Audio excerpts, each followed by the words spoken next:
Hi guys, welcome back to Clockwork Noodles, the channel where we are approaching the end of the season, getting there slowly. However, for you guys, you know that To Your Eternity is rolling over to next season because we have 20 episodes. Hold on tight and keep watching the amazing story that is being given to us unfold. But if you are curious to see what new things are coming to the channel, make sure you are subscribed because very shortly is my spring wrap up. What are my top 3 anime of this season? Is To Your Eternity going to be on that list? And what am I watching next season? I'll be picking 4 animes. Obviously, you guys know what one of those animes are going to be. But what are the other 3? So make sure you are in the loop. You can also stay in the loop by joining the Discord channel to get notified to your phone whenever the videos go up on the channel. In that same video, I will also tell you what I am watching for this season personally, so you guys are aware of what different titles are coming your way. It does seem that we are in for the summer of isekai, but there are some hidden gems which aren't isekais tucked away in the corners, so I'll be here to guide you. Let's head now to episode 8. I approached episode 8 in a slightly different way, so this is going to go a little bit differently. We are going to go through all the events, but at the same time, I was starting to keep an eye out for how things could go wrong. This is To Your Eternity, and we know that most of the people so far, track record being 3 out of, I think it's like 5 different characters perhaps, have died when they've been shown in the end credits. Gugu is somehow going to meet his demise, but I was trying to look out for hints at how it might happen. When is it going to go sour? How is it going to go sour? So I've been keeping my eyes out for some red flags. A few, not too many in this episode, but I think there might be some little hints rattling around. Our narrator informing us that we are back in the land of Takuna. I like the narrator's sense of humour. I have a feeling this might be humour, but he calls Boozman Boozman. So he uses the nickname. We don't really know this guy's name. He must have a name that his parents gave him. I don't think his parents would have been, I christened this child Boozman. So it is a sense of humour on the narrator's part, or the fact that he doesn't know the name. That would then infer that he's not omnipotent and he doesn't know everything. Rin, now deciding to follow her man into his workplace and his home, has decided that she wishes to live within the tower with Boozman himself. This I didn't think would go as smoothly as it was, so this could also be a little hint at where it might go wrong. So a little hint in the corner here, so perhaps I've picked out on something.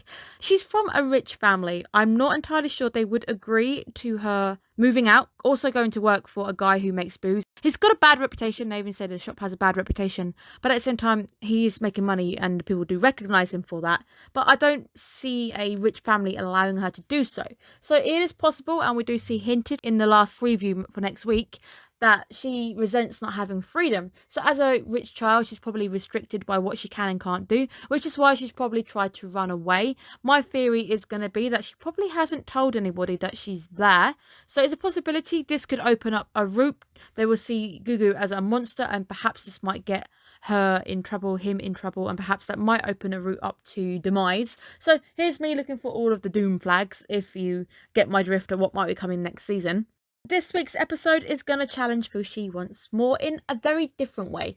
He now has to try living in the ordinary, try and be as ordinary as he can, try and live as a human. He is told by Boozman not to show off his powers in front of Rin, despite the fact that she does actually get it spoiled for her by Piran a bit later on, which then hints at me that there might be a bit more going on to this.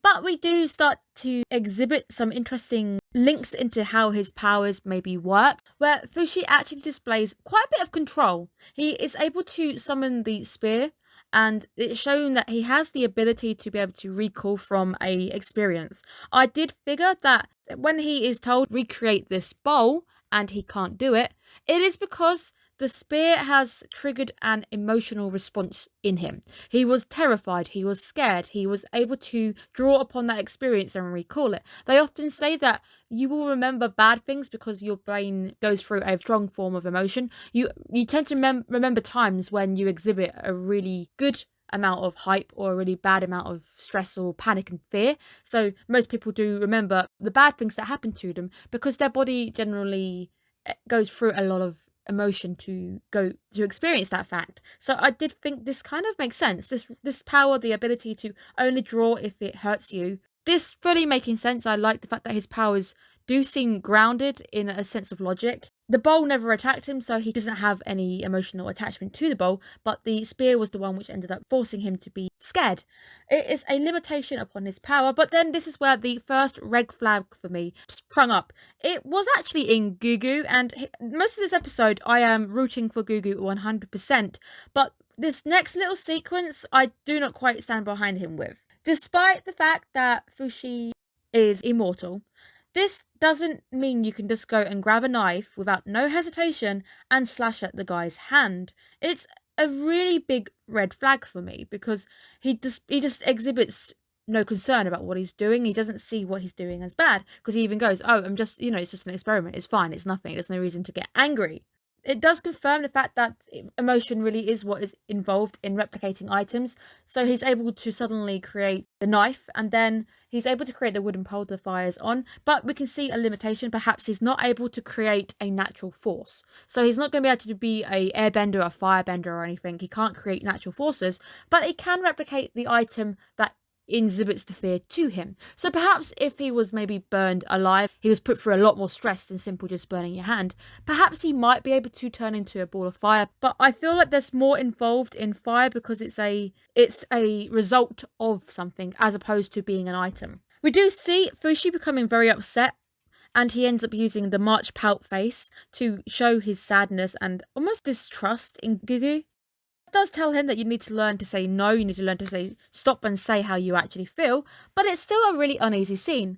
Gugu only sees these experiments, but Fushi was also experimented on by Yaname, who maybe put him through even worse forms of experimentation, but this is definitely going to be damaging to the relationship that Fushi has with Gugu, especially if we're taking it as he's a young infant. His mentality is that of a younger child. The younger child's going to see this person as someone who's hurting them, suddenly as not trustworthy. This person hurt me. You've broken the trust that you initially set up. Fushi learning to say no to bad things is something that we're going to see drive and level him up this episode. Gugu, now things go tumbling on their heads as Gugu finally finds out the secret to what is within his body. I was expecting this to be a lot darker.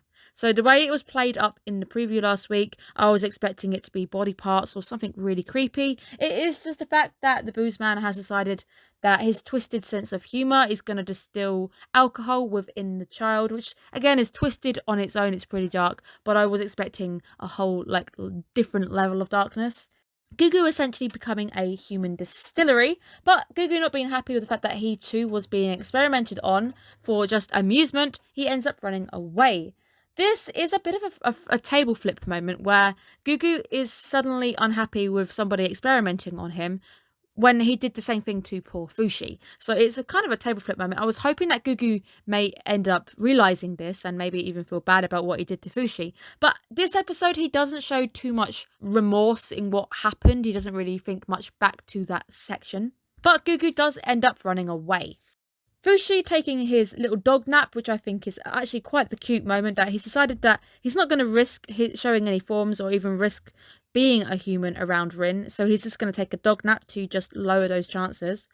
And it seems that he's sulking. It's definitely his way of sulking this week. Boozman discusses his dark, twisted humour, his secret with everybody, which, to be fair, is kudos for him to actually tell everybody what he did.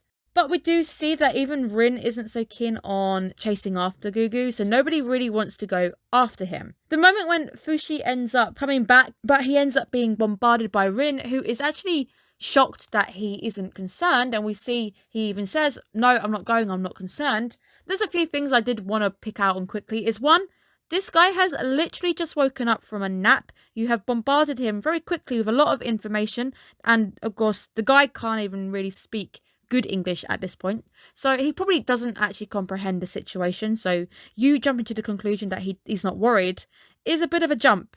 And it's also, you've literally just told him something and it probably hasn't had a chance of sinking. And two, it shows us that the relationship really was ruined. Gugu has destroyed trust between the two. And Fushi doesn't want to go after him. Fushi's like, I'm not going to go after him. I don't need him. We even see the fact that he goes to quite a determined limit to not go and get Gugu. And he even tries to go and cook. So it's like, I don't need to go get Gugu. I can do everything that Gugu did. Of course, this really should have been red flags to absolutely everybody in the household, especially the ones who do know who Fushi is. It should have been a big red flag that you shouldn't probably let the guy who hasn't really cooked ever cook for you guys. He more or less boils a radish and just serves up a boiled radish. I don't understand how you can mess up horrifically on a boiled radish, but he does. So that really is the lowest of lows when it comes to cookery skills. You reap what you sow. You allowed him to cook. You allowed him to even proceed without trying to get in the way. So you guys deserve to eat that boiled radish. The downer in the episode, the sad moments in the episode where Gugu tries to return to his old life. Obviously, he now is trying to return to his old life with his new face, the new mask initially, but life is cruel and life doesn't want him to return. We get to see the cruelty of the people around him, the people in the village. We do get a unexpected moment where he does find his old employer, who is an absolutely lovely man, and I have so much respect for this guy because he tries his damn hardest. He really does. Close to being accepted into the family. However, the children who are terrified of him and are not so keen on the idea end up stopping this in its tracks, and we get to see that a insight into how Gugu values things. Gugu says that what creates a family is the ability to love and trust somebody, to be able to create a bond, and thus, because they can't do this, they can't simply ever be a family. The employer, though, full marks to this guy. This guy really is the hero of the episode. He does try his hardest. He tries his best. He tries to go after him. He even says, well, I'll give you work. You can return to work. Just please don't hate us, because he doesn't want to be hated by somebody, because if anything, he sympathizes with the fact that this is a child who is injured. Gugu trying to keep a brave face when he's covering up the fact that he really is hurt. He's being bullied by people. He's living in a tent which is leaking. He's on his own. He pretty much is being treated as a laughingstock, a joke to everybody around. People are gathering just to watch him. Not showing us his face, though they show it in little dribs and drabs where we see maybe the bulging eyes. I think this is done on purpose. This is probably done for the fact that they want to leave it up to our imagination for you to fill in the blanks. We don't really need to see what it is. I also think if we draw it in, if we actually saw the face, it might detract from the whole impact that it really is having on people, because people are acting terrified, so we can assume that it looks pretty bad. I mean, the guy pretty much had his entire face smashed in by a log, and it's been recreated by Booze Man, a guy who is completely drunk, also put in alcohol in his system. I can definitely imagine that his patch-up job doesn't look very good. Meanwhile, back in Fushi and the land of the boiled radish, which has been now added with varying amounts of salt, it's not going down very well. And Fushi's starting to realise that he can't do anything. And I like this realisation because Fushi becomes self-aware. He becomes aware that he actually can't do anything and he needs to do things and he wants to learn to do things. We see him even trying to level up a little bit here, and I give him full marks for trying. He approaches Piran and tries to ask for help. However, he does receive a cold no. Does start to hint that this might be a test of Fushi, trying to test him and try and help him learn, help him find his feet. We do see something quite interesting as well. Fushi tries to bribe Piran with the same method that we saw March use. He tried to create the mud balls and give them to her and hope that this would help get what he wants. However, Fushi is a bit older than March, and he needs to grow up. He needs to level up his mind. He needs to age up a little bit. So Piran telling him no again, like a mum saying, that's not going to tell me to do it. You need to go find your brother. Piran blowing the secret also with the word human in front of Rin. This is what hinted at me that this was meant to be a task. This task was to help Fushi grow. Giving him a parameter, actually saying, I'm limiting you here. You need to learn without relying on your powers, without being able to do this. You need to be able to do things for yourself without taking shortcuts. It really did feel like Piran was, even though she was being harsh and it may appear harsh that she's telling him no, even though he's finally asking for help, and he may hopefully not be put off asking for help in the future. It's a way of trying to get him to learn and understand that he needed Gugu. He needed to go and find Gugu. So she's trying to build up that relationship with the two. We see Gugu now pushed to complete breaking limit. The boy is starting to cry. I did think initially as well this could be a little red flag. We did initially joke that he might become the villain. I made a link to the fact that I adore Virgil from Devil May Cry, and we were talking about the fact that One became a villain, and one who was understanding and more raised in love. The other one who was raised in a colder world on his own, a bit like what Gugu's going through, ended up turning him to do bad things and end up turning him down a bad path. So perhaps this is still something that's not out of reach. Perhaps Gugu could become a monster truly. I don't think he will, though. I don't think it's going to be something that we're attending, but it was something that we were keeping in our options, keeping the options open, trying to find all the possible routes how this may go bad. We get our change in music where we go to the minor key. We got initially a piano solo, just quite so, showing us how cruel the world really is, the world that lives in fear, a fear of things that they do not understand. People can't see beyond the face. They don't understand that this is still a child who is on their own, and this isn't what he asked for. He was injured. But it starts to build up at the moment when Gugu starts to realise. Upon his realisation, the music coming full circle, uplifting, going into the major key, where he realises that he's holding maybe the answers in front of him in the form of the ring that Rin gave him, to potentially give him at least the money that he needs. The music going to the positive scale, where the vocals start to hit, the vocals really hitting, sending shivers down the spine as this whole moment starts to become an uplift for Gugu. We see Gugu unable to sell the ring. He's basically had a realisation. He realises what Rin and the fact that he actually crushes on her means. It means that he's still a human. Even the fact that the world around him sees him as a monster, he's still got these human emotions. He is a human at heart. He isn't acting like a monster. Monsters probably can't have the ability to love somebody. He's in love. He likes Rin. He wants to do everything to protect her. He initially says, am I trying to protect something? And he is. He's trying to hold on to something that reminds him, I am a human. I am still, despite what the world says, I am still me. Gugu getting the reunion with the brother that I predicted might happen. I did think the brother might be a link to how Gugu went out. Not so sure still. Again, this is early days in building up the plot with Gugu. Something could happen next episode to give us more hints. Just trying to look for any possible hints right here. Seems like our brother, his luck has finally run out. I do think he was gambling. He was at the bar, so he ends up being barred. He's not allowed to go back. So he's basically gambled away the money that him and Gugu even had, where we get to see an act of human kindness through what Gugu does next. He ends up giving the ring to his brother, who he believes will have more use for it than he does. Because he realises that if he sold the ring, he might be rich, he might be able to food, but it wouldn't make him a human. It wouldn't make the fear that everyone around him has go away. Although he could, depending on how much the ring was worth, possibly get some surgery. I don't know. I doubt the world that we're living in is really that advanced just yet, so it might not have been an option anyway. But despite the fact that his brother abandoned him, we see Gugu being able to show human kindness. He doesn't sink to the same level as him, just leave him there in the dirt and walk away. He does try and help him. Gugu does deny his brother, maybe more the fact that he feels he's a monster, so he doesn't have a brother. Maybe he feels he's not the same person anymore because he tried to live a normal life and he was unable to do so. So maybe he feels like he's a different person completely.